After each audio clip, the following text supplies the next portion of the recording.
نەبوونی تەبایی سیاسی و ناکۆکی نێوان هێزە دەسەڵاتدارەکانی هەرێم و دوای 4 ساڵ لە خەبات و تێکۆشان و ڕشنی دەریایە خوێن لە پێناو کەرکووک و ناوچە جێناکۆکەکانی تر دواتر 16 ئۆکتۆبەری بە دوای خۆی داهێنا. پارتی تاکو یەسە پێی وایە یەکێتی خیانەتی کردووە و لە 151 خاکی کوردستانی لەدەستداوە. یەکێتیش پێی وایە لە پێناو کەرکووک و کەرکووکیەکان لە 16 ئۆکتۆبەردا دژی حکوومەتی عێراقی لەم ناوچانە شەڕی نەکرد. لەم بەرنامەیەدا دید و بۆ چوونە جیاوازەکان کۆ دەکەینەوە و دەرهاویشتەکانی دوای 16 ئۆکتۆبەر و ڕۆژانی دواتر دەخەینە ڕوو.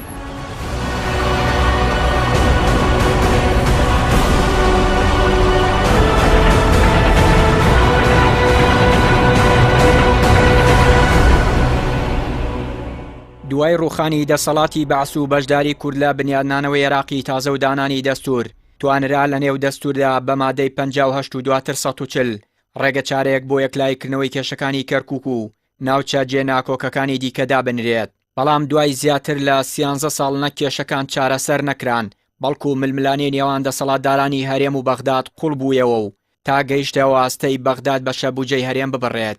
دواتر و لە پاش سەرهەڵدانی داعش لە سنووری کەرکووک و ڕۆشنی پێشمەرگە بۆ ئەو ناوچانە هەروەها دوای 4 ساڵ شەڕ دژی داعش کۆبوونەوەکانی هەرێم و بەغداد بە مەبەستی گەیشتن بە ڕێکەوتن بۆ مانەوە و نەمانەوەی هێزەکانی پێشمەرگە دەستیان پێکرد. بەڵام نەتوانرا ڕێکەوتن بکرێت و ململانیەکان کۆتاییان پێبهێنرێت. بۆیە بۆ یەکلایکردنەوەی ئەو ناکۆکی و ململانیانە پارتی و بەشێک لە هێزە سیاسیەکانی هەرێم پەنایان بەردا بە ڕیفراندۆم لە بەرامبەردا لە بری چارەسەری گرفتەکان. ڕیفراندۆم بووە هۆی ئاڵۆزترکردنی بارودۆخەکە و تێکدانی یەکجاری پەیوەندیەکانی لەگەڵ بەغداد.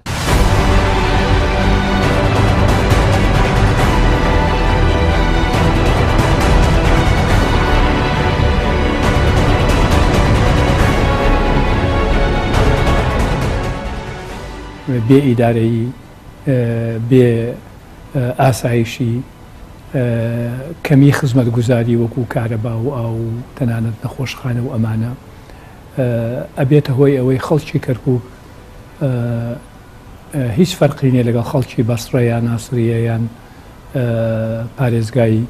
میسان و مسەنا هەڵسن بە خۆ پیشاندانێکی گەورە. ئەمە مەوزوع لێرەدا تەنها کورد نییە، تورکمانە، عەرەبە، کردووە ئاشورە، هەموو کەسێکە شیعەیە سوننەیە. بەنسبەتی خەڵکی کەرکووکەوە ئێمە ئەوە ئەڵێن ئێمە بەردەوام بە دوچوونی وەزعەکە ئەکەین لە کەرکووکە، بەردەوام لەگەڵ سەرکردایەتی سیاسی بە تایبەتی لەگەڵ ئەوانەی کەوا لە هەولێر لایەنە جیاوازەکان لە سەروی هەمویانەوە کاک مەسعود بارزانی کە زۆر مهتەمە بە وەزعی کەرکووک و متابعەی ئەکا و ئەو برادرانەی یەکێتیش کە من ئەیان بینم لێرە و هاتوون بۆ ئێرە ئەو مۆزعەمان باس کردووە. ئەوان جاری وهەیە ئەڵێن وەرن با کەرکووک لە مۆزعە ڕزگارکەین. جا هەندێک جاریش خەڵک بەگاڵتەوە پیانەڵێ ئێوە خۆتان واتان لە کەرکووک کردووە.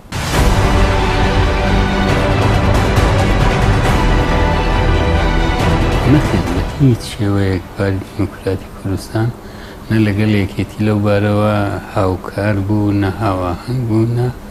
گفتوگۆشی لەبارەوە کردبوو. پارتی خۆی حازر کردبوو بۆ ئەوەی کە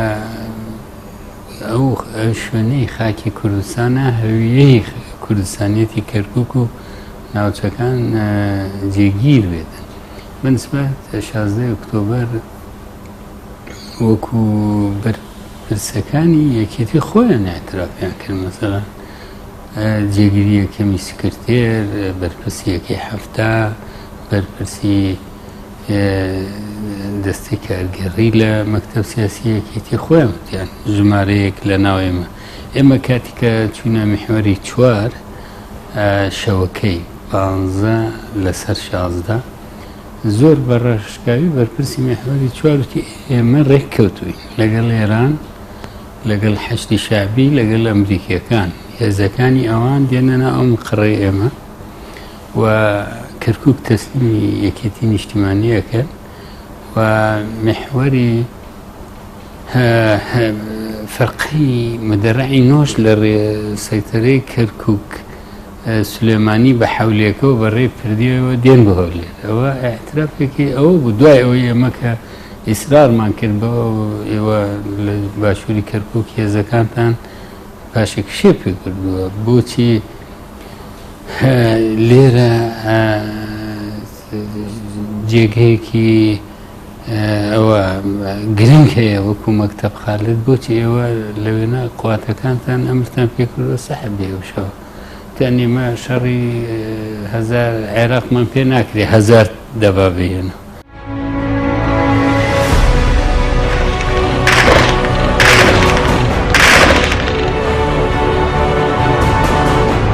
بەر لە ڕیفراندۆمیش بە چەند هەنگاوێک کە بەغداد بە ئیستیفزازی دایدەنان دۆخەکە ئاڵۆزتر کرا لەوانەش هەڵکردنی ئاڵای کوردستان لە کەرکووک و بڕیاری بەڕێوەبردنی ڕیفراندۆم لە ناوچەکانی دەرەوەی ئیدارەی هەرێم.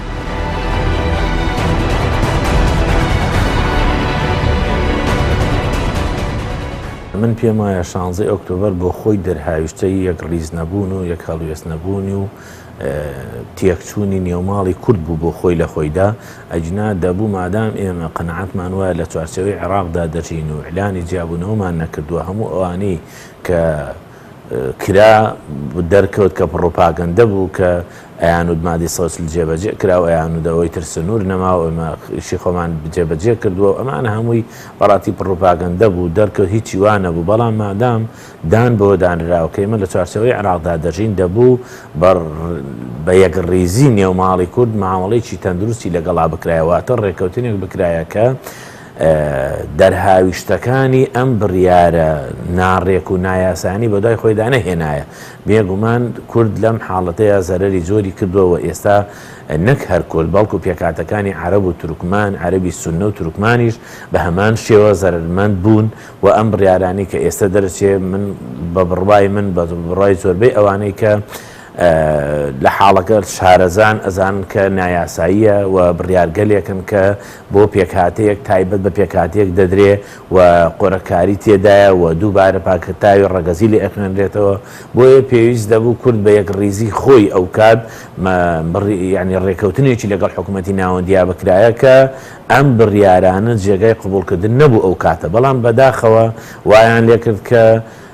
بەهاتنەوەی حکوومەتی عێراق خۆی لە بەسەرکەوتووی لە شەڕێکە و خۆی بەوە پێشاندا کە کورد ئەم شارەی داگیر کردبوو پێشتر و دووبارە ڕزگار کرایەوە و هەموو ئەو یاسایانی کە خۆی مەبەستێتی تیادا پیادەی دەکا و ئێستا پێشتر کورد کەرکووک لای ئەوان لە دۆخێکی نایاسایی ناجێگیرە بوو بەڵام ئێستا بە حسابی خۆیان یاسایان بۆ گەڕانەوە ئێستا یاسا سەروەرە لەم چارەدا بەڵام ئەنجامەکەی ئەوە بوو کە بینیمان یەک هەڵوێست نەبوونی کورد وای لێکرد کە ئەم دەرهاویشتانی لێ بکەوێتەوە ئەمەی کە ئێستاش لە دوای 16 ئۆکتۆبەرەوە کە ڕووی داوە بەڕاستی نیگەرانێکی زۆری لای خەڵک دروست کردووە نیگەرانەکەشکی خۆی لەوەیە ئەبینێتەوە کە ئێستا بشێوی و ئاژاوە زۆر بووە ئێستا تاڵانی و بڕۆ ینی دزی زۆر بووە ناو کەرکووکە ئێستا هەندێک یاساشتێنی ئەکرێ بەڕاستی ناڵم پێشتروانە بووە پێشتر هەر یاساشتێنی تیا بوو بەڵام بەم شێوەی ئێستانیە ئێستا خەڵک نیگەرانە خەڵک ماڵ و حاڵی خۆی جێ هێڵێ خەڵک باز بە ئەمان و ئاسوودەیی ناکە ئەم بابەتە چۆن کاتی خۆی شنگالیاندایە دەسەوە نەفسی پلان بوو ئەیانویست کەرکووکیش تووشی ئەو نەهامەتیە بکەن ئەوەی کە ئەیبینین ڕوونە لە لای هەموو خەڵکی کوردستان و لە لای ئێمەش و لە لای هەموو ئەوانەی کە سیاسەتەکەن لە پێناو سەرخستنی میلەتەکەمانە ئەگەر تۆسقاڵی ویژدانیان هەبێ تێ ئەگەن لەوەی پارتی دیموکراتی کوردستان هیچ بەلایەوە گرنگی خاچی کوردستان چییە و چۆنە بەلایەوە گرنگە خۆی چییە لە ناو خاچی کوردستانە چکە بۆی ئەبینین لە 150 خاچی کوردستان ئەداتە دەسەوە بە کەلەڕەقی شەخصێک کە ناوی کاک مەسعود بەرزانیە لەسەر تەلەڤیزۆنەکان بە خەڵکەڵێ ئەگەر ئەم ڕیفراندۆمە سەر نەکەوت ئەوە سەری خۆمی لەسەردانم دوایی نەک سەری خۆی لە سەریدانەنە ئامادە نەبوو مقاومەتشی لەسەر بکە یەکەم کەسێک کە هەموو کورداوای لێ کرد واز دەسەرۆکایەتی هەرێم بێنە وازی نایێنە بەڵام کە ڕیفراندۆمەکە ئەدۆڕێنێ و خاچی کوردستانیش ئەدۆڕێنە ئەم جا پێی ئەڵێن لە جێگەی خۆتا دابنیشە بۆ ماوەی 6 مانگ خۆی بێدەنگ و سکوتەکە پاشان کە مەتارەکانیان لێدا ئەخەن فەرشی سوور بۆ نەقیبێکی جێشی عراقی ڕائەخا ئەما بە سەروەری ئەزانێ بە دەستکەوتی ئەزانێ بەڵام کەرکوچێک کە ئێمە 30 کیلۆمەتر لە خوار شاری کەرکووکەوە بووین بە هەموو کەرکوچەکان پێمان گوتن ئەم نەهامەتێ بە ملمیلەتەکەمان نامەهێنن تووشی ئەم کارەساتیان کردین ڕایان کرد وڵاتەکەشیان بەجێهێشت ئەم جا لەوێەوە بە تەلەڤیزۆنەکانیان بە ڕاگەیاندنیان بە پارە و ئیمکانێتیان دێن ئاژاوە لە ناو شاری کەرکووک دروستەکەن مناڵی خەڵک بە کوشتەدەن ئەمەش لە بریتی لە بری ئەوەی ئاغاکانیان لیان ڕازی بن بە تایبەت تورکیا چکە ئێمە هەمومان یەقینین لەوەی کە ئەم پەنەی بە مەسعود بەرزانی درا بە حیزبەکەی درا تورکیا بە ئاشکرا پێشڕەوایەتی ئەم قەزەیە کرد و ئەبینین لە دوای ئەوەی کە ئەم هەموو نەهامەتیە بە ملی میلەتەکەمان هاتووە ئەم جابابەتێکی کە دێنێتە پێشەواڵێ وڵا ئەمە هەویەیەکی تاپۆدارە بەدەست پارتی وەگەوەی پێشتر کەرکوو خاچی کوردستان نەبوو بێ وەگەوەی شنگال و خانەقین و شوێنەکانی کە خاچی کوردستان نەبووی بۆیە ئەم بابەتە من پێم وایە حەقە خۆشیان شەرم لە خۆیان بکەن ئێستا کە باسی کەرکووکەن باسی ناوچە دابڕێنراوەکانەکەن.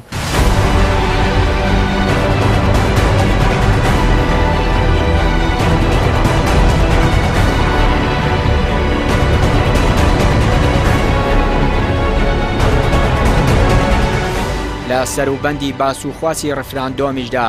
زۆرێک لە حکوومەتە ئەقلیمی و جیهانەکان بە حکوومەتی بەغدادیشەوە کوردیان لە مەترسی هەنگاوێکی لەو چەشنە وشیار کردەوە بەڵام بێ گوێدانە و مەترسیانە دوجار ڕفراندۆم کرا ئەنجامەکەشیەوە بوو سوپای عێراق بە ئاگاداری ئەمریکا لە 16 ئۆکتۆبەری 2017 دەستی بەجوڵە کرد و ئەو هێزانەی کە بە مەبەستی ئازادکردنی حەویجە و ناوچەکانی تری ژێردەسەڵاتی داعش هێنابووی بەرەو کەرکووک پێشڕەویان کرد بە بڕیاری حزبیش سەرجەمێزەکانی پێشمەرگە بێ بەرەنگاری کەرکووکیان بەجێهێشت وێڕای شەیدبوونی ژمارەیەک هاوڵاتی کورد و سووتانی ماڵ و حاڵیان هەزاران کوردی شارەکەش دەربەدەری شارەکانی کوردستان بوون ئەمە شوای کرد هەردوو حزبی دەسەڵاتی هەرێم کە خاوەنی هێزی چەکدار بوون لە ڕاگەیاندنەکانەوە هێرشیان بۆ سەر یەکتر دەست پێ کرد بە جۆرێک هەر لایەنەکان ئەوەی دیکەی بە خیانەت تۆمەتبار دەکرد سەرنجام لە 150 خاکی کوردستان کە بە خوێنی سەدان لاوی کورد ئازاد کرابوون لە دەست درا.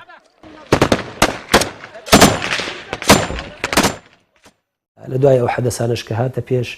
کۆمەڵێک خەڵک هەیە لە تورکمان ئێمە ئیستێشەی ناسین دەیان جارێمە هەوڵمان داوە ڕەغمەوانەی کە ئێمە زەرری گەورەمان کرد وەکو کورد و عەرەبیش لە ڕاستیە لە فترەی ڕابردووە لە 2014 تا ئێستا و تورکمانیش بۆ خۆیان زەرمەند بوون لەو ڕووداوانە ئەمیسە کۆمەڵی خەڵکمان ڕاست پاردەوە بین پێکەوە دانیشین هیچ نەبێ لە هەر پێکاتەیەک سێ کەس دانیشین بین دیراسی ئەم وەزع بکەین خۆ ناکرێ ئەوەی کەیسە کۆمەڵێک تورکمان من ناڵێم هەموو تورکمانەوە ئیسە کۆمەڵی تورکمان لە خورمات و پێی هەڵەسن یا پێستاون لە دوای ڕووداوەکانی ڕفراندۆم و 16 ئۆکتۆبەر ئەوانەوە ماڵی کوردیان سوستاندووە یا زۆڵم لە کوردەکەن لەو شارە بۆ تورکمانیش ناچێتە سەر بۆ کوردیش ناچێتە سەر لە ڕاستیەوە بۆ عەرەبیش بەو شێوەیە ناچێتە سەر بۆیە باشترین ڕێگا ئەوەی ئێمە بین هەمومان پێکەوە دانیشین و بین دەست بخینە سەر برینەکانی ڕابردوو ئێمەش خەڵکمان شەید بووە ئەوانیش خەڵکیان بووەتە قوربانی عەرەبی سونەش بە هەمان شێوە خەڵکیان بووەتە قوربانی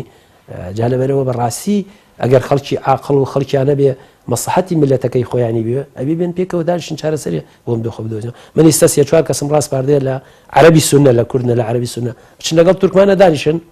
ڕێگا خۆشکەن بۆ یەچەنێ ئەوانیسە خۆیان بە سەرکەوتووە زان لەم زەرفە بێن بەڵام ئەمە بۆ ئەوان درێژە ناکێشێ باس خەڵکە عاقڵەکانیان نەزانن تێگەن ئەمە چییە ئەو ڕاکردنە بەو جۆرە لە کەرکووک بەرگری نەکردن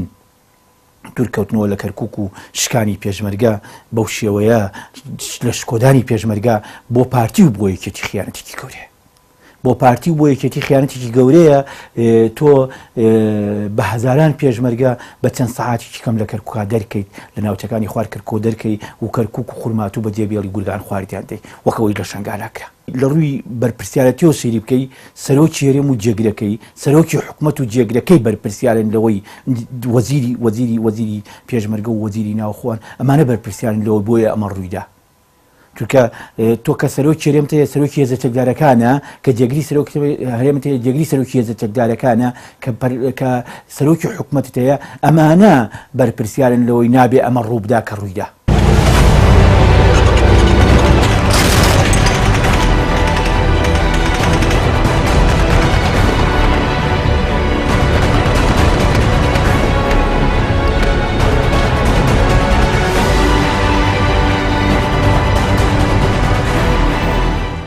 ئەزانم کەرکووک بە خیانەت وای لێ هات درایە دەستەوە خاکەکەی فرۆشرا زۆر بەسووکی بەڵام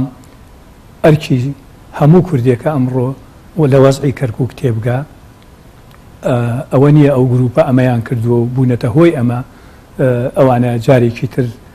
ئەچن کەرکووک باشەکەنەوە ناخێر ئەمە ئەرکی سەرشانی هەمومانە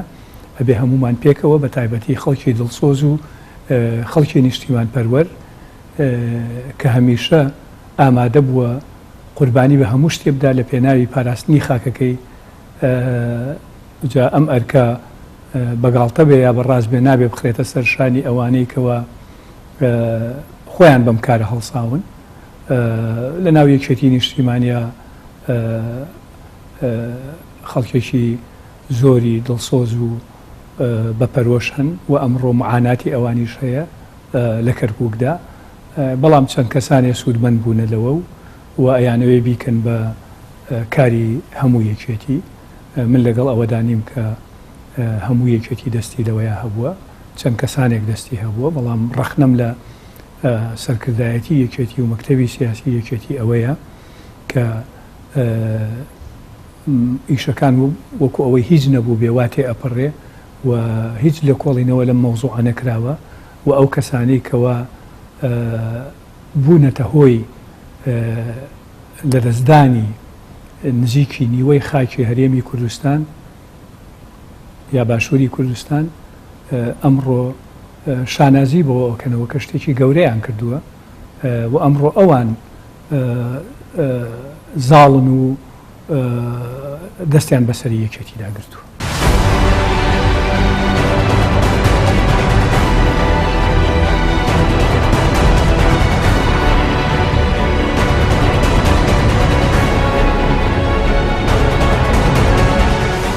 ئێستاش دوای ساڵێک لە ڕووداوەکانی 16 ئۆکتۆبەر هێشتا هاوڵاتیانی کوردی کەرکووک و ناوچە جێناکۆکەکان بە نیازی گۆڕانکارین تا شارەکە لەو دۆخەنا لەبارە سەربازیە دەرباز بکرێت کە ساڵێکە پێیدا تێدەپەڕێت ئەمەش لە بەر ئەوە نییە کە هاوڵاتیانی کورد لە دەسەڵاتدارانی هەرێم لە ماوەی ڕابردوودا ڕازی بوو بن چونکە هەردوو هێزی دەسەڵاتی هەرێم هەر یەکەیان خاوەنی دەستگای ئەمنی و چەکداری خۆیان بوون بەڵام لە بەری ئەوەی کێشەکان لە ڕوانگەی نەتەوەییەوە چارەسەر بکردایە لە خەمی دەستکەوتی شەخصی و حزبی خۆیان دابوون. ئینگلیس تەختیتی کرد بوو ئەمریکا چاوی لێ چوقان و گڵۆپی سەوزیدا تەنسیقش لەگەڵ ئێران لەگەڵ سوپای پاسداران و جەماعەتێکی خیانەتکاری کوردی ناویەکێتی نیشتیمانیش بوونە سەبەبی ئەو 16 ئۆکتۆبەرە بەو شکلە کەرکووک بکرێت ئەم وەزای ئەمڕۆ تێدا بەرەو ڕوو بە ئێمەی وتی وعدی پیاو بێ ئەگەر دەوڵەتی کوردی دروست نەبوو ئەگەر کەرکووک نهاتەوە سەر کوردستان من ئەو کاتە ئەچم لە جەزیرەیەک دانیشم ئامادەنیم کورد ببینم بۆ ئەم قسەیەم شایدم هەیە شایدەکان ئێستا گشتی زیندونیەشیان لەوانە دکتۆر نەجمەدین کەریمە کە ئەم نەهامەتی بەسەراهێنان بۆ باندانی هەموو کێشە و مەشاکلەکانی خۆی و ئێستا لە هەولێرەوە قسە بە کەرکوچی و کەرکوچیەکان هەڵێ من پێم وایە ئەم غەدرەی کە لە خەڵکی کەرکووک کرا و ئەم غەدرێکی زۆر قورسی مێژووی بوو لە هەموو میلەتی کورد کرا نیوەی خاچی کوردستانمان لەدەستدا نەتیجەی عەقلی بچووک و نەتیجەی ئەوەی کە بە بیرکردنەوەیکی زۆر تەسک بیریانە کردەوە بۆ خۆیان بەڕەوا و بە حەقی ئەزانن لە بەغدا موچەوەر بگرن بچن لە بەغا مفاوەزات بکەن بچن لە بەغا داوای پلە و پۆست بکەن بەڵام کە دێتە سەر کەرکووک ئێمە بەخاین و خیانەتکار ئەزانن من ئەماخەمە بەردەمی خەڵکی کوردستان ئێمە خیانەتکار بووین یان ئەوانەی کەرکوچیان بەجێ هێشت ئەیانویست بیکەن بە قودس لە دوورەوە بە دووربین سەیریکەن بڵێن قودسی عەرەبە ئەیانویست وا لە کەرکوچیش بکەن.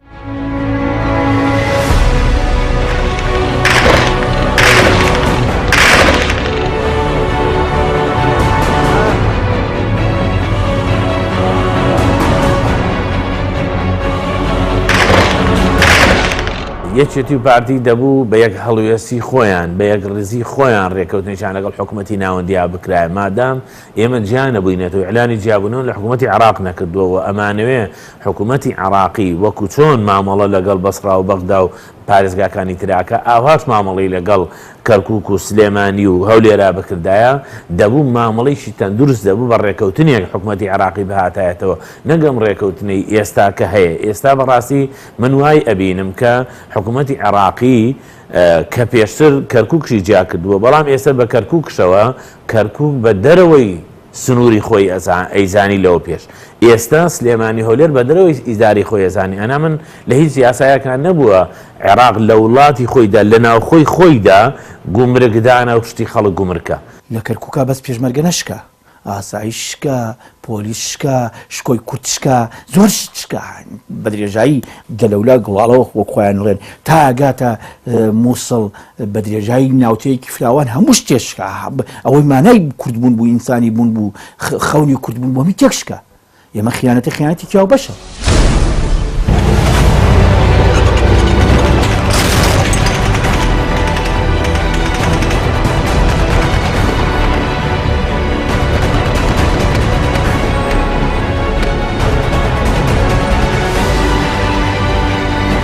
لەلایەکی دیکەوە نەگەڕانەوەی پارتی بۆ کۆبوونەوەکانی ئەنجومەن و ئامادە نەبوونی ڕێبوار تاڵەبانی سەرۆکی بە وەکاڵەتی ئەنجومەن لە کۆبوونەوەکانی ئەنجومەندا وای کردووە ساڵێکە کورد لە ئیدارەدانی شارەکە ئامادەیی نەبێت پارێزگاری بە وەکالەتی ئێستاش بەردەوام بڕیار دژ بە بەرژەوەندەکانی کوردی شارەکە دەردەکات دوایین بڕیاریشی دانانی خاڵی گومرکی نێوان کەرکووک سلێمانی و کەرکووک هەولێرە کە ئەمە ئاماژەیەکی ڕوونە بۆ پیلانێکی مەترسیدار دژ بە کەرکووک و دەرهێنانی بە تەواوەتی لە دەستی کورد لەگەڵ هەموو ئەم مەترسیانەشدا تا ئێستا پارتی و یەکێتی لە ململانی حزبی خۆیان بەردەوامن و شەڕیان لە پێناو کەرکووک و ئاساییکردنەوەی دۆخی ناوچەکە گۆڕیوە بۆ شەڕ لە پێناو وەرگرتنی پۆست و پلەپایە لە بەغدا پاشە ڕۆژی کوردی ئەو ناوچانەشیان داوەتە دەست ئایندەیەکی نادیار و بڕیارە نەخوازراوەکانی پارێزگاری ئێستای کەرکووک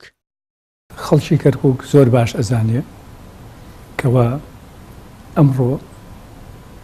پارێزگارێکیش بەریت داینەی لە بینایی پارێزگار لە کەرکووک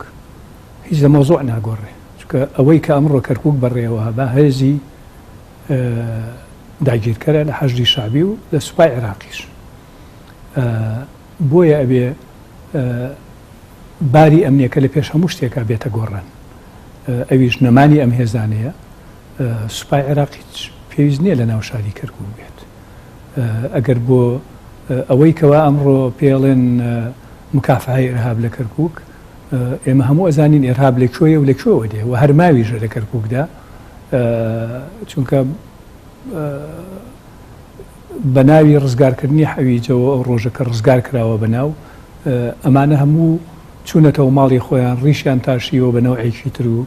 جلەکانیان گۆڕیەوە ئیگینە هەرماونەتەوە و هەر ئەوەش ئایبینی ڕۆژانە ئۆپەراسیۆنە بێنە ئیگینە لە کەرکووک شەویەوە هەیە 5 تەقینەوە بێت دەرەوەی کەرکووک هیچ کەس لە خۆی ئەمین نییە یەک دەی کاکەیی لەو مەنتیقانەیە نەماوەتەوە کە پێشتر لە دەی خۆیان بن و لەسەر ئەرزی خۆیان بوون ئەمڕۆ دێهاتی کورد تەبلیغ کراوە کە ئەبێ شوێنەکانیان چۆڵکەن چونکە ئەم شوێنانە تەجاوزی بەسەر کراوە کە ئەرزی با و باپیریانە بە سەدەها ساڵ لەوێ ژیاون ئێمە ناهێلین کەرکووک بە داگیرکراوی بمێن ئەوە خەڵاس ئێستا دیالۆکە ڕێگەیەک بە ئاشتی دوور لە تونند و توێژی تەمەن ناکەینەوە بێت چونکە کەس حەزی لە شەڕ نییە بەڵام تو مافەکەت داگیر بکرێتن بە ئەنقلابێکی وا گەورە بە موئامەرە ئێمە لە کەرکووک خۆش نابین ئێمە ناڵێن کەرکووک تەنها هی یەک قەومە کەرکووک هەویەی کەرکووک کوردستانی لە ناو کەرکووک خەڵکی ترشێژێ هەر کەسێک لەوێژێ ئەبێ مافی و ئەرکی بە پێی یاسا ڕێک بخرێ یەکسان بێت ئێمە زۆر چاوەڕێ ئەوەمان کرد پارتی دیموکراتی کوردستان هۆشێک بە بەرخۆیان نابێننەوە تێبگەن لەوەی کە غەدرێکی قورسیان لە خەڵکی کەرکووک کردووە ئەوان تا 8 مانجێک پێش ئێستا چەندین جار دووبارەی ئەویان نەکردەوە کە ئەوان ئامادەن ئەنجومەنی پارێزگای کەرکووک کارا بکەنەوە بەداخەوە ئێستا وای لێ هاتووە زۆربەی ئەندامانی کورد لە ئەنجومەنی پارێزگای کەرکووک کەوتۆتە تەرەفی هەولێرەوە دێن لێرە موچەکانیان وەرەگرن دێن لێرە ئیستحقاقی خۆیان وەرەگرن پیاسەی خۆیانەکرد لە ناو شارە جمهوری و بەڵام ئامادەنین بستنە کۆبوونەوەک لەبەرەوەی حیزبەکەیان پێیان ئەڵێ نابێ پارێزگاریی کورد لە کەرکووکە هەبێ